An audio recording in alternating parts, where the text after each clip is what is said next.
আরবি সম্মানিত মাস কয়টি ও কি কি?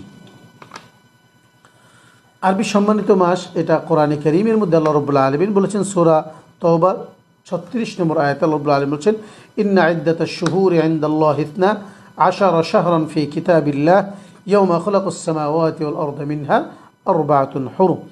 আল্লাহ রাব্বুল আলামিন যেদিন থেকে পৃথিবী আসমান জমিন সৃষ্টি করেছেন সেদিন থেকে আল্লাহ তাআলার কাছে রয়েছে 12টি মাস গণনার বিবেচনায়, এর মধ্য থেকে রয়েছে 4টি সম্মানিত মাস।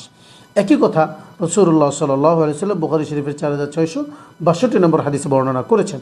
আবু বকর রাদিয়াল্লাহু তাআলা বলছেন যে রাসূল সাল্লাল্লাহু আলাইহি ওয়াসাল্লাম বলেছেন আয-জামানু ক্বাদ ইস্তাদারা কাহাইয়াতি ইয়াওমা খালাকাস সামাওয়াতি ওয়াল আরদ আস-সানাতু 12 শাহরান। আরবি মাস হলো 12টি, মিনহা আরবাআতুন হুরুম, এর মধ্যে 4টি রয়েছে সম্মানিত মাস। সেই 4টি কি কোরআনে কারীমের মধ্যে আল্লাহ রাব্বুল আলামিন বিস্তারিত বলেননি, রাসূলুল্লাহ সাল্লাল্লাহু আলাইহি ওয়াসাল্লাম হাদিসের মধ্যে বিস্তারিত বলে দিয়েছেন। সালাসুন মুতাওয়ালিয়াত, 3টি রয়েছে পরস্পর, যুল কাদা ওয়া যুল হিজ্জা ওয়াল মুহররম, এই 3টা মাস পাশাপাশি রয়েছে।